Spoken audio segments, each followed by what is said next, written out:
200 doctors योगी force की radar पर है। दिल्ली धमाके के बाद उत्तर प्रदेश की पुलिस आतंकी डॉक्टर के पूरे मॉड्यूल को बेपर्दा करने में जुटी हुई है। मैडम सर्जन डॉक्टर शाहीन की गिरफ्तारी के बाद यूपी में काम करने वाले 200 डॉक्टर और मेडिकल स्टूडेंट रडार पर हैं, क्योंकि लखनऊ की डॉक्टर शाहीन यूपी में काम करने वाले 30 से 40 डॉक्टरों के संपर्क में।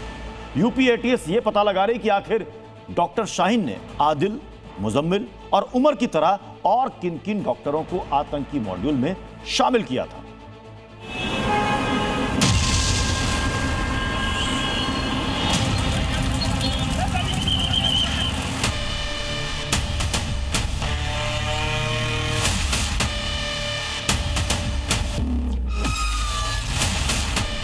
जो भारत की सुरक्षा में सेंध लगाएगा उसकी कीमत चुकाएगा।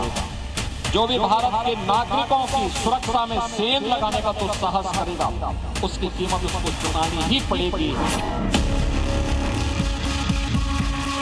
ना तो आतंकी डॉक्टर्स का कोई मॉड्यूल बचेगा, ना ही जिहादी मंसूबा पालने वाले दहशतगर्द। सबका हिसाब होगा। आतंकी हमलों से पूरे देश को दहलाने की साजिश रचने वाले डॉक्टर शाहीन को सजा मिलेगी, उसके मददगारों को भी इसकी कीमत चुकानी पड़ेगी, क्योंकि ये योगी का प्रण है। लाल किले के पास धमाके के मामले में मैडम सर्जन के बाद अब अगला नंबर उसके डॉक्टर मॉड्यूल में शामिल दहशतगर्दों का है। जांच एजेंसियों के रडार पर यूपी में काम करने वाले करीब 200 डॉक्टर और मेडिकल स्टूडेंट हैं, जो कि कश्मीरी मूल के हैं। आशंका इस बात की है कि लखनऊ, कानपुर, सहारनपुर समेत कई शहरों के अस्पतालों के कुछ डॉक्टर ऐसे हैं जिनका लिंक आतंकी डॉक्टर वाले मॉड्यूल से हो सकता है, क्योंकि डॉक्टर शाहीन खुद 30-40 डॉक्टरों के सीधे संपर्क में थे। इसलिए अब यूपी एटीएस की टीम जल्द ही श्रीनगर जाने वाली है, ताकि मैडम सर्जन डॉक्टर शाहीन से सवाल जवाब करके उसके आतंकी नेटवर्क के एक-एक डॉक्टर्स का पता लगाया जा सके। यूपी एटीएस की टीम की रडार पर 200 कश्मीरी मूल के डॉक्टर भी आ गए हैं। ये वो डॉक्टर हैं जो लखनऊ, सहारनपुर, कानपुर जगहों पर तैनात हैं। ऐसे में यूपी एटीएस की टीम जल्द ही श्रीनगर और दिल्ली जाएगी और इस पूरे मामले की पड़ताल करेगी। आतंकी डॉक्टर्स के नेटवर्क का खुलासा यूपी के सहारनपुर से डॉक्टर आदिल की गिरफ्तारी के बाद हुआ था, जिसके बाद फरीदाबाद की अल फलाह यूनिवर्सिटी से डॉक्टर मुजम्मिल और डॉक्टर शाहीन की गिरफ्तारी हुई थी। साथ में करीब 2953 किलो विस्फोटक का जखीरा भी मिला था। लेकिन इसी नेटवर्क में शामिल डॉक्टर उमर ने दिल्ली के लाल किला के पास कार में धमाका कर दिया, जिसमें 13 लोग मारे गए। आतंकी डॉक्टर्स के इस नेटवर्क का एक सिरा सहारनपुर से गिरफ्तार डॉक्टर आदिल से भी जुड़ा हुआ है, जिसे सबसे पहले गिरफ्तार किया गया था।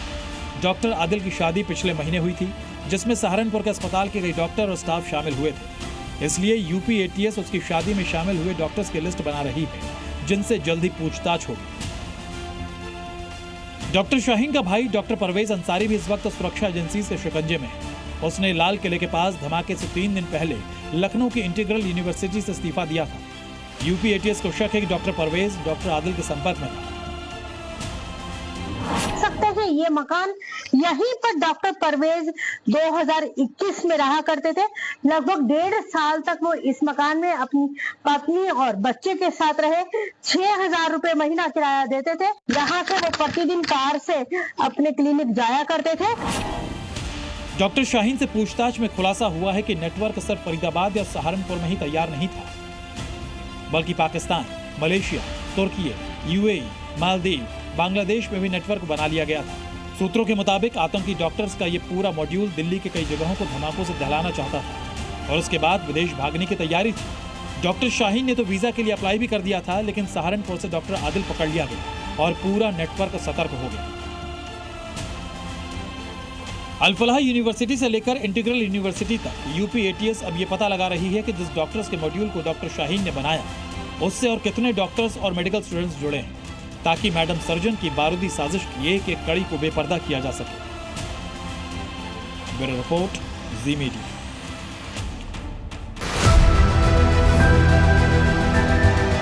There has been a lot of debate. What is the true meaning of Dhamma or Dharma?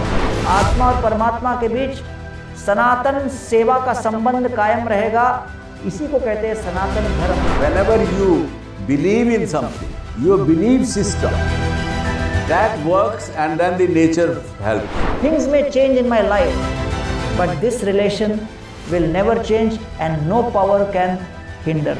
Why God fear? क्या हम फियर की वजह से परमात्मा से प्यार करें कि नहीं तो वो दंड दे देगा हमको?